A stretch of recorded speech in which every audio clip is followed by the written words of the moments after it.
The 16th century England, a damp little island nation with a penchant for warm beer and questionable hygiene, decided it was time to see the world, or more accurately, conquer it. See, Spain and Portugal were already hogging the New World, making off with gold and silver like they were playing real-life pirates of the Caribbean. England, not to be outdone, decided to join the party, albeit a bit late. Queen Elizabeth I, a monarch who knew a good investment opportunity when she saw one, gave the thumbs up to swashbuckling explorers like Sir Francis Drake. Drake, a charming combination of pirate and entrepreneur, circumnavigated the globe, plundered Spanish ships, and generally made a nuisance of himself, for which he was knighted because, well, England. This was also the era of the East India Company, a corporation so powerful it makes modern-day multinationals look like corner shops. Granted a royal charter in 1600, the Company Bahadur, as it was known in India, set up trading posts, raised armies, and basically started running India long before the British government even realized what was happening. The seeds of empire were sown, and boy were they about to grow into a right jungle. The British Empire wasn't built on good intentions and cups of tea alone, though both played a part. It was a potent cocktail of economic ambition, political maneuvering, and a healthy dose of, because we can. The Industrial Revolution had kicked off in Britain, and the nation's factories were churning out goods faster than you could say mass production. Problem was, they needed markets to sell all this stuff. Enter the colonies' captive markets for British goods, conveniently located all over the planet. Of course, it wasn't just about selling teacups and textiles. The colonies were also bursting with raw materials like cotton, sugar, and spices, things that made Britain's industrial engine hum. Then there was the political angle. Having colonies dotted across the globe was a bit like collecting stamps for the British Empire. The more you had, the more powerful you looked. It was about prestige, rivalry with other European powers, we're looking at you, France, and ensuring Britain ruled the waves. Literally. So, there you have it. A dash of economics, a sprinkle of politics, and a whole lot of imperial ambition. The recipe for the British Empire served hot and bothered. Let's take a whirlwind tour of the British Empire, shall we? First stop, America. The New World was a land of opportunity, and the British wasted no time in setting up shop. From Jamestown to Boston, colonies sprouted up like mushrooms after the rain. Of course, there were a few hiccups along the way. Pesky things like wars with the French and Indians. Not to mention that whole revolution thing in 1776. But hey, you win some, you lose some, right? Next up, India, the jewel in the crown of the British Empire. The East India Company did such a bang-up job of conquering and controlling large swaths of the subcontinent that the British government eventually took over in 1858, figuring they might as well make it official. And then, there was Africa. From Cairo to Cape Town, the British Empire staked its claim on vast territories, often with brutal consequences for the indigenous populations. The scramble for Africa in the late 19th century was like a land grab on a continental scale, with European powers carving up the continent like a birthday cake.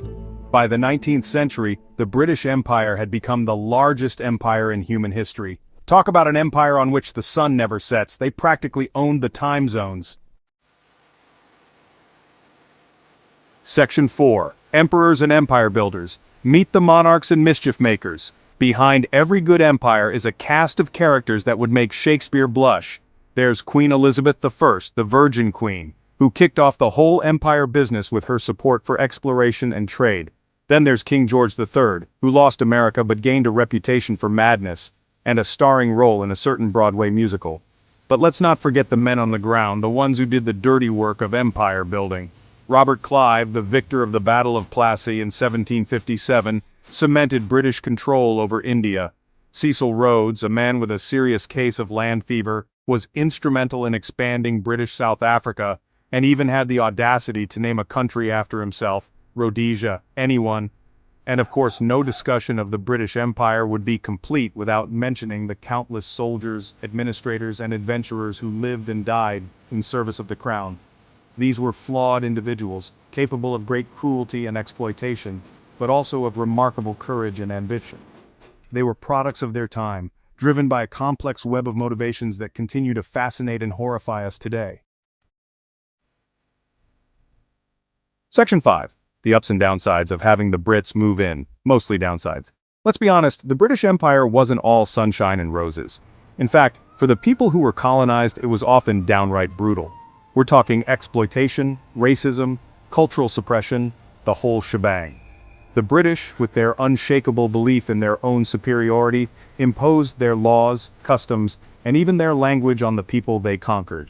They plundered resources, built railroads with forced labor, and generally treated colonized populations as second-class citizens. But it wasn't all bad, right? Don't worry, I'm grasping at straws here. The British did bring some improvements in infrastructure like railways and hospitals, education systems, though often biased, and even tea breaks, though they did steal the tea from India first. However, these benefits often came at a high price. The erosion of local cultures, economic dependence, and the psychological scars of colonialism. It's a bit like giving someone a broken arm and then patting yourself on the back for offering them a band-aid. The legacy of the British Empire is a complex and controversial one, with long-lasting consequences that continue to shape the world today. Section 6. The sun sets on the empire, from rule Britannia to buy Felicia. By the 20th century, the British Empire, once a behemoth straddling the globe, was starting to look a bit like your Nan's fruitcake, a bit past its prime and crumbling at the edges.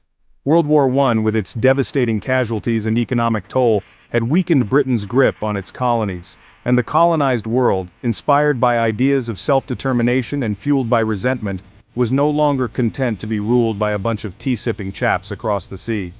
India, the jewel in the crown, finally gained independence in 1947, after a long and hard-fought struggle. And one by one, like dominoes falling in slow motion, other colonies followed suit.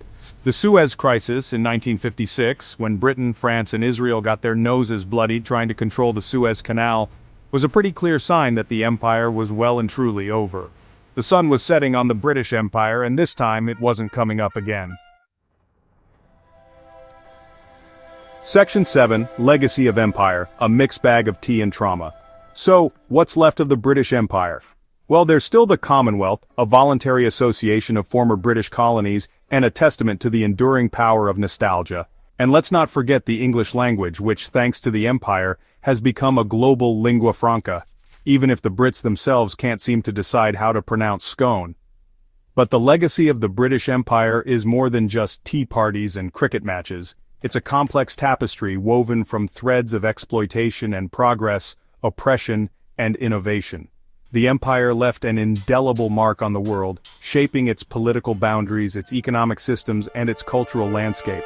It's a legacy that continues to spark debate and controversy, prompting us to confront uncomfortable truths about our past and grapple with their implications for the present. And as we sip our tea and enjoy the remnants of empire, the language, the institutions, the very idea of a globalized world, it's worth remembering the cost at which it all came to be. In the end, the British Empire, like all empires, was a product of its time, a time when might made right, and the sun never seemed to set on the ambitions of men.